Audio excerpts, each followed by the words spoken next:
On today's episode, we'll be chatting about a lot of spinning. It is the beginning of Tour de Fleece, so I have been spinning a ton. I'll also be chatting about some future knit project as well as some odds and ends.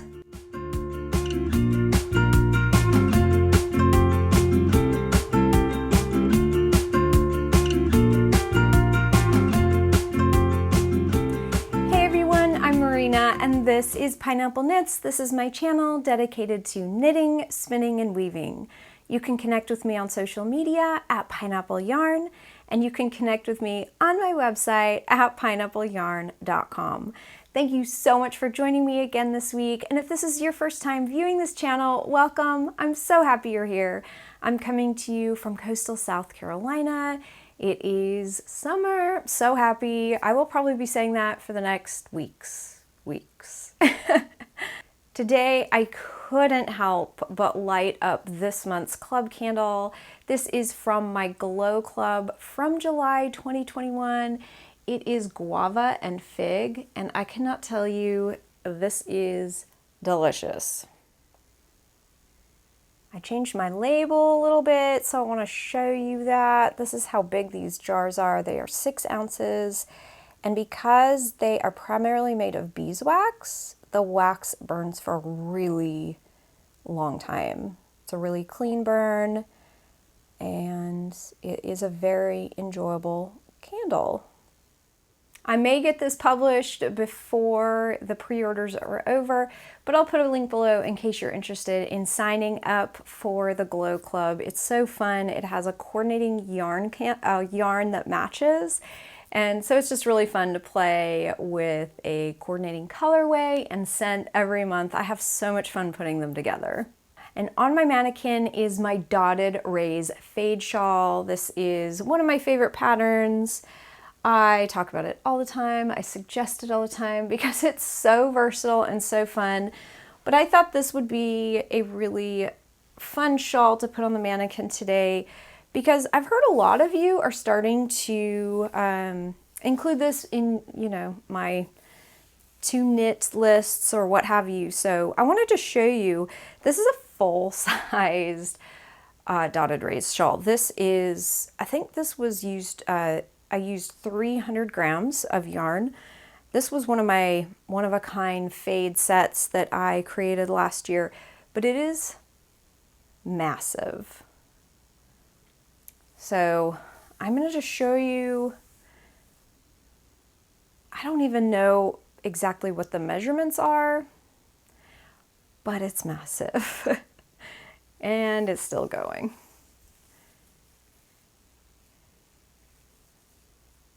It's a wonderful pattern, and it has different sizes, and really you can stop, you can end the knitting anywhere you like and just bind off the bottom. So it's really versatile. You don't have to follow the pattern exactly, but this is a huge, huge shawl. And to be honest, I don't wear it that often because it's so huge. It's obviously very warm. I'm sure you can imagine how warm it is because it can be wrapped around several times. If you just have a larger body stature, if you are taller or larger, this is very proportional to just a larger person. I'm very petite, and so for me this kind of makes me like a kid playing dress-ups, kind of. That's how I feel when I wear it, but it is really nice when it's really cold. Okay, so like I said, I have been spinning up a storm. It is Tour de Fleece, and I caught the spinning bug again when I purchased my electric Eel Wheel 6.0. It's such a great wheel. And so let me show you what I have finished up. Full disclosure, if you have not received or you haven't opened my Fiber Club from June, please skip ahead. I don't want to ruin your surprise. But I did finish up my club spin, and I wanted to show you. So this was June's Fiber Club. This was my first Fiber Club that I had initiated. many of you had asked if I was going to do a mystery fiber club, and I was kind of on the fence, but I thought, why not? I'll give it a try and see if anyone's interested. So thank you to all of you who have purchased so far. It has been so much fun. So I decided to spin up the first month, and I'm gonna throw a picture up to show you the unspun fiber. It had these just beautiful pops of neon coral and deep ultraviolet purples and kind of a sprucey blue-green and a gold tone. And I really loved all these colors together. I spun this 2-ply barber pole. It was very, very thin. I ended up getting, for 106 grams, 763 yards. Very thin. So my lights are kind of funny this close up. Hopefully you can get an idea of what this looks like. I think it turned out so stunning.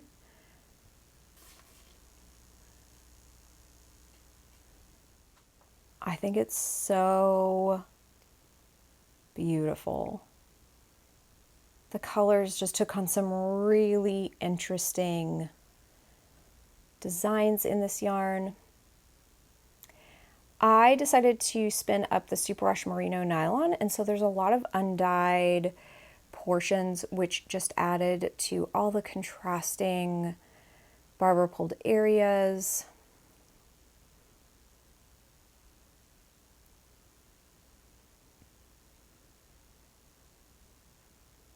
It's very squishy, very, very pretty. So as you can see, I did write a tag on it. I'm trying not to be so precise with my note taking because I found for me that kind of takes the joy out of spinning. And so let's see, it just basically says what I spun it on and very briefly how I split it up. I did divide the length of fiber into half. And so each half, one of them I split lengthwise into 8 long pieces and then the other into 4. That's usually how I divide up for kind of a fractal gradient spin, and that's what this was. So I was really happy with this. It was very fun. I spun it on my electric Eel Wheel, which is a great wheel. I've just really been loving it, and so I wanted to share that with you. With my clubs, I either have the option of a Superwash Merino Nylon or a mystery non-Superwash fiber, and this month's fiber I chose Falkland, and so the other fibers were on Falkland. Yay! So I was really happy to finish this. I think this would be beautiful knit up into a pair of socks. Even though it's very thin, I still would maybe use a 2mm needle and to give it a go, try and use it. I think it'd be amazing in a weaving project. Maybe I'd use a commercial yarn for the warp and then use this for the weft. I think that would be so beautiful. And I might do that. I might use a tonal of one of these colors, maybe a fingering weight yarn in coral conch or maybe honeycomb. I could even use just an undyed yarn. That would be really pretty. There's so many options, and anyway, I was super happy about this. It was very, very fun to spin up. Moving along, I actually finished my purple Passionflower spin as well. I had both bobbins all finished up as I showed you last week, and I decided to ply this up on my electric Eel Wheel. So I spun both bobbins of singles on my Kromski Minstrel. I absolutely love that wheel as well, but I've had to relocate it from my living room to my bedroom to keep it safe from my 3-year-old son, because he just loves levers and wheels and pulleys and all that. So honestly, the stronger he gets, the more I was worried that he would damage the wheel. And so that is definitely one of the reasons I purchased the electric Eel Wheel, because I can put it away safely where he can't reach it. It's a non-issue. It's really worked out well. So again, this colorway is Purple Passionflower. It's on Polworth. I believe I have one left in the shop. It's a comb top, and I, again, spun it as a fractal gradient. So I think I divided it into half, and then each half I split lengthwise, 1 into 4 sections, 1 into 8 sections. And it's just this beautiful olive green, light and deep olives with this gorgeous lilac, but like deeper purple. And this ended up being 112 grams. I got about 495 yards out of this. So again, about a fingering weight. And I was pretty happy with the consistency. I work towards consistency all the time, and sometimes I just never know if it's really going to work out or not. But let me give you a close-up. So you can see how beautiful that 2-ply turned out. Since this was a top that is mostly 2 colors, you know, shades of light and dark of both, you're going to get a bit of overlap, even though if you do the fractal gradient technique, you should minimize the overlaps, but this is really pretty. Very squishy, very soft, as Polworth is.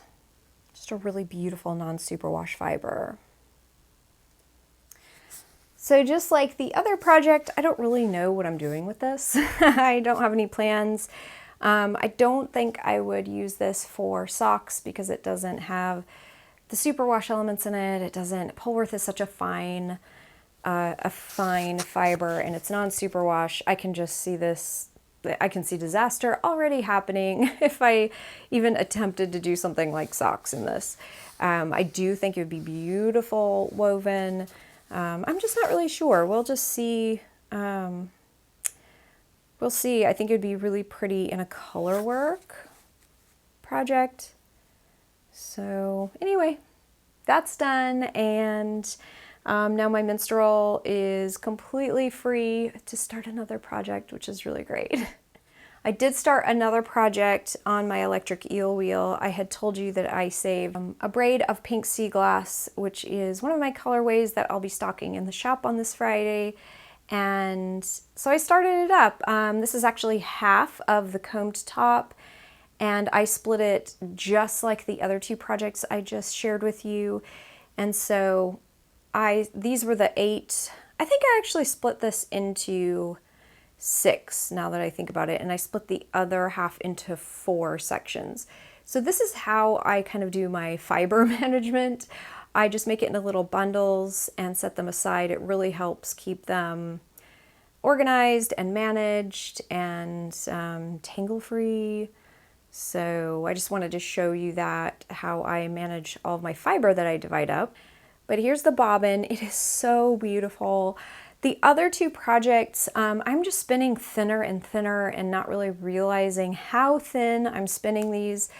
So even though this is a Superwash Merino nylon fiber, I decided to go ahead and spin this a little thicker just to train myself not to keep going thinner and thinner. And so far it is so beautiful. I just think it's turning out so pretty. So yeah,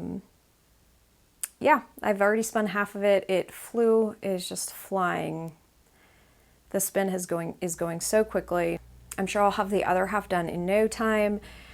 I estimate that this will probably end up being a DK2 worsted, depending on how thick it plumps up, but it will be a lot easier to find a project for it. I think that this would be a really pretty cold weather accessory, especially if I'm going to gift it. Because it is a superwash fiber, it will just be a little easier care for whoever receives it. So you can see how gorgeous this is turning out. It's mostly like the aqua and greens and pinks, but you can see just where like splotches of yellow and like this deep purple meet each other.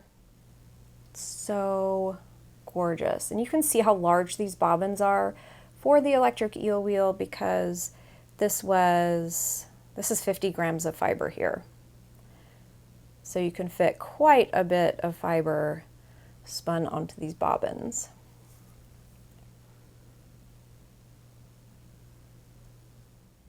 So this week I will continue to spin this pink Seaglass, and I will probably update you next week on the results. I haven't been doing much knitting this week except for my knitted dishcloths, and I will show you those when I have more progress to tell you. I did switch to another color because I got my purple dishcloths done. But the other knitting project that I've been playing around with, I dyed up a sweater quantity of glowworm on my Lani DK base. And so as you can tell, this is an incredibly beautiful bright green. I love this color and I've wanted to knit a sweater from it for quite a while. So this will definitely perk me up in the winter. I cannot wait to start working on it and to finish it. But I didn't know what pattern I was going to use, and I still haven't 100% settled on this, but I'm thinking of doing a pattern from my Cocoknits sweater workshop book. I purchased this back in, I think it was about 6 months ago. I know it was winter, and I just didn't really have the time or the brain capacity to go through it and learn another technique. But this is a wonderful book, and if you're interested in a very simple top-down method of learning, I definitely recommend this book. I think it's really brilliant. I love top-down knitting because I can make sure it fits me. And I think for most of us, we think we have unusually shaped bodies. I feel like everyone feels that way. Maybe not all of us, but I think with a top-down sweater, it's easier to get a great fit because you can try it on as you go. But I just think some of these patterns are just so beautiful, and you can adjust them to your yarn. Like, look at this sweater. How beautiful is that? That is a really, really neat sweater. This is the Molly sweater, and this has an asymmetrical hem, so it's higher in the front, lower in the back. There's a nice variety in this book, just of fingering weight patterns, of bulky weight. The one I'm thinking, the Molly, requires a worsted weight. I'm going to see if I can work with the gauge, maybe have that DK work out.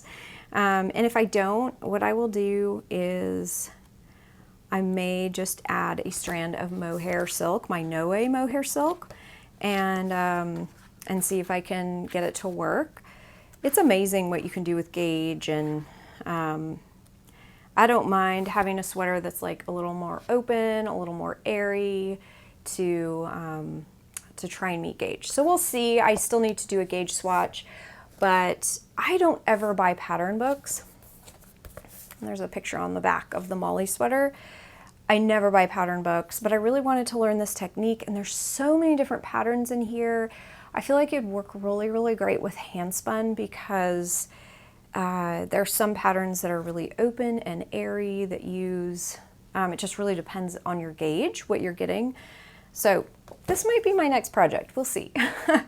I don't like to make too many promises and to go too far into the future, because sometimes I just move on to something else and I set it aside again. But I did already dye the yarn, so step one's done, and now we got to find a pattern, which is great.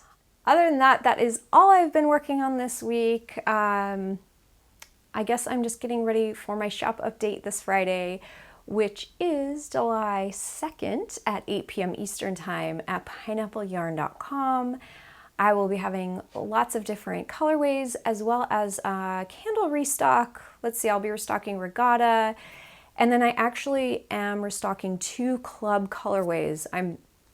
They're not restocks, I'm actually putting them into the shop, and so that's really exciting. I don't always do that, so I think this is maybe the first time I've done it, so that's really, really exciting. I'm super happy about that.